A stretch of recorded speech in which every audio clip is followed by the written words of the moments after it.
My name is Bill Elliott, and I'm the 15th Communication Dean at Marquette University. I'm introducing an extraordinary audio tape of one of my predecessors, Dean Jeremiah L. O'Sullivan. The Dean, as he is still recalled, guided the College of Journalism from 1928 to 1962.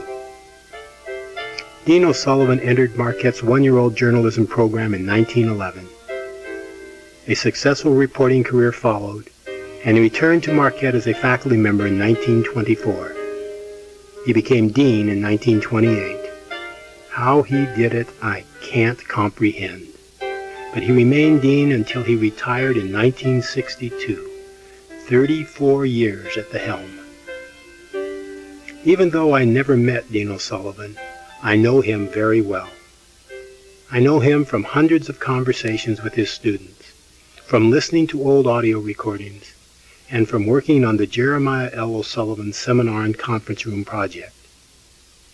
I know him because the Dean is present in every classroom, in every seminar, and at every faculty meeting.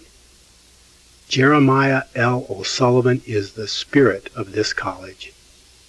I can't tell his story. I shouldn't. But we can listen to Dean O'Sullivan and let him tell you about his life's journey, a journey that brought him to Marquette. I came from 5 generations of teachers. And my father was one who skipped, but there are 5 generations before that who were teachers, and I loved to teach. When I was graduated, I was working for the Sentinel. I worked for the Sentinel part-time for 2 years while going to school. Those were the years of 1912, partly 13, and partly 14. And when I was graduated in 14, I went to work full-time for the Sentinel. And I worked full-time from the Sentinel from June until a year from that October. And in October, I went to work for the United Press Association as a Wisconsin manager. Didn't you progress and go to other cities while you were in the United Press? Then after a year, I was moved to Indianapolis, and I got sick and I had to take a half year off, and then I went into Chicago and worked there from September till March. In March, I went to New York as New York manager of the United Press. That was in 1920. And I was New York manager of the United Press from 1920 till 21. How did you like that kind of work? Was it interesting, and was it something? Every minute was a thrill. We were moved to Kansas City, and the division was enlarged to take care of all the southern and Rocky Mountain Pacific states, and I had charge of that. And then they wanted to move me to Washington and take charge of the Washington Bureau. And we had 2 children then, and it was getting very difficult for us to move, very hard on Eleanor. And I wanted the children to grow up in a normal life. I believe that you started a Catholic School Press Association, didn't you? Yes, sir. Now that, what was that purpose of that? Wasn't that to kind of instruct school presses or school papers and things of that? To foster the publication of school papers and to give them instruction and information about what the paper should contain and how it should be edited and so on. When I was in New York, Father Danny came to see me and tried to hire me to teach in Marquette, and I turned it down. And he approached me 2 or 3 times more in Chicago. Well, then when I went to Kansas City, I got a letter from him offering me a pretty good job at Marquette if I'd take it, and I took it. Teaching is more about learning and listening than it is about lecturing and telling. Dean O'Sullivan learned and listened. His philosophies about the press, about Catholic journalism, and about objectivity reflect a clear set of values and a level of wisdom too rarely seen in or outside of the classroom. Listen to the Dean as he talks about issues that are as important today as they were in 1976 when this interview was taped. Scopus himself, now, he's supposed to have said, I remember you told me one time that he thought that the press was the greatest power next to the pulpit for doing good. Do you remember anything along that line? Did he stress that? Well, he had great optimism about the press. And what would he mean by that? Did he explain that? Well, because it disseminated knowledge to the people, knowledge they needed to know in order to conduct their lives properly. And when you learn how to express yourself in writing and orally, you can go someplace. Until you learn how to express yourself, you're stymied. I didn't pay much attention to format. I paid a lot of attention to content. Content is the important thing. You can print a paper on butcher paper, but if it's nailed on the door of the cathedral, why, it may have an influence for 400 years. Well, now you try to influence the content. What do you think the content of a diocesan paper should be? Is it just bishops? Well, it isn't a bishop's propaganda sheet. It isn't. Somehow. Cardinal Stritch said he was appointed a cardinal because the Catholic Herald Citizen promoted him so much. His picture was in the paper 13 times in one issue. Don't you think that's good journalism? I think it's terrible journalism. Could you just elaborate a little bit what you think a journalism college should aim at? There's so much, stress on freedom of the press and print all the news and don't mind any of the horrible details and all that. You've got to give everything. Do you think that it should be emphasized very much in a journalism school? I think a journalism school has to stress the fact that students should learn to give the readers the things they need to know in order to order their lives, to live properly.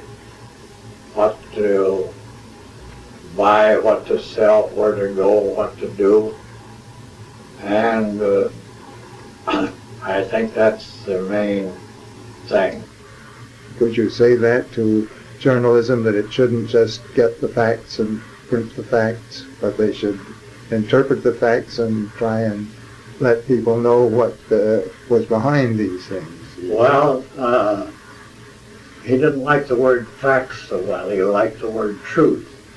He wanted the papers to print the truth. And also he felt it was a function of the papers to print opinion.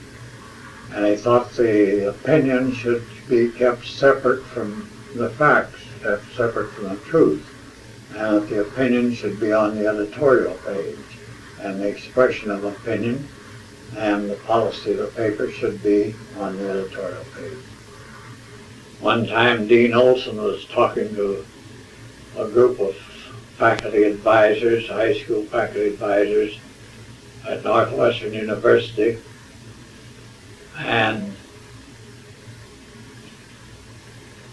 he was stressing this thing that I was talking about, content being the important thing and not format. And he said it doesn't make any difference whether you put your name and other information at the top of the editorial page in the left-hand corner. He said you might as well put it at the bottom. It doesn't make any difference. It's there just as well to go at the bottom. The next few weeks, 700 high school papers changed their editorial page around. All journalism is investigative journalism. Any reporter goes out to get the news, he's going out to investigate and find out what's going on to get the news. Investigative journalism is nothing new. And I don't think you're allowed to use any methods in an investigation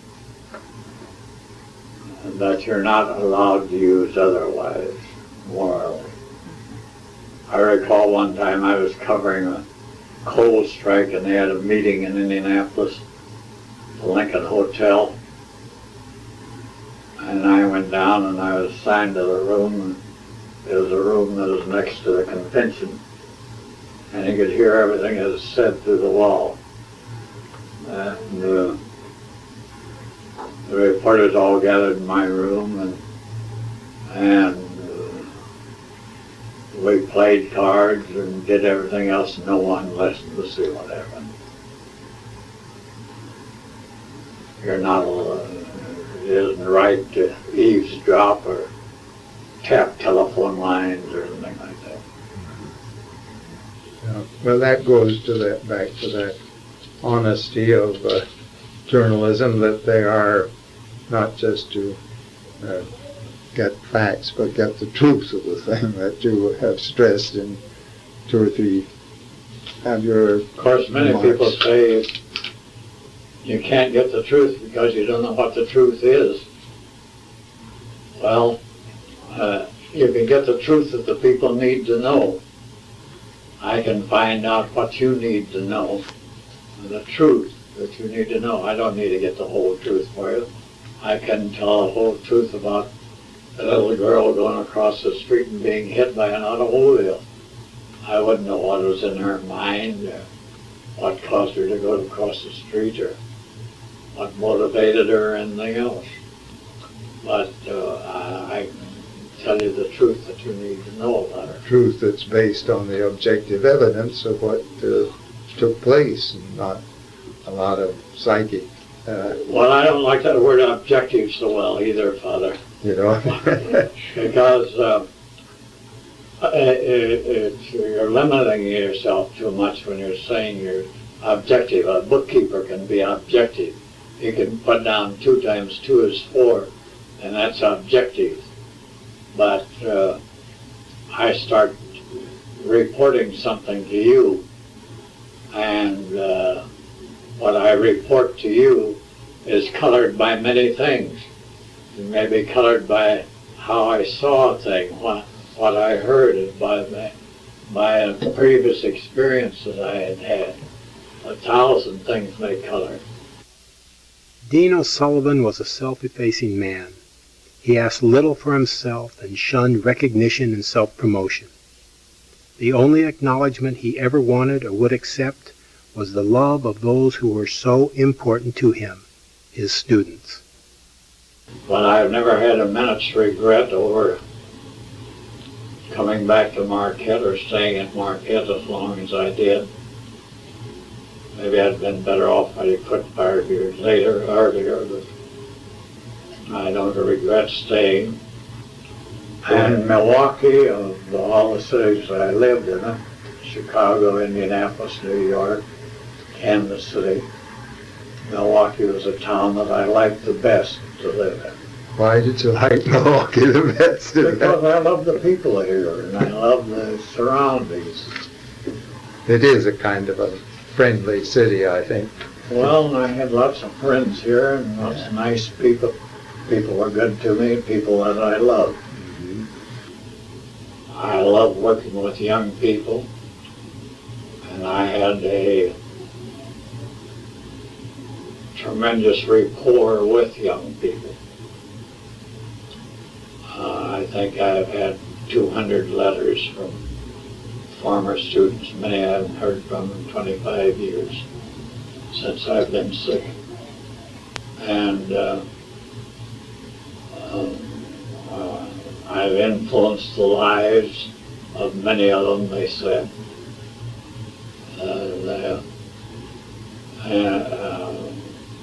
people have urged me to write my biography. Doubleday wanted to give me a contract for a book on my biography, and I wouldn't sign it.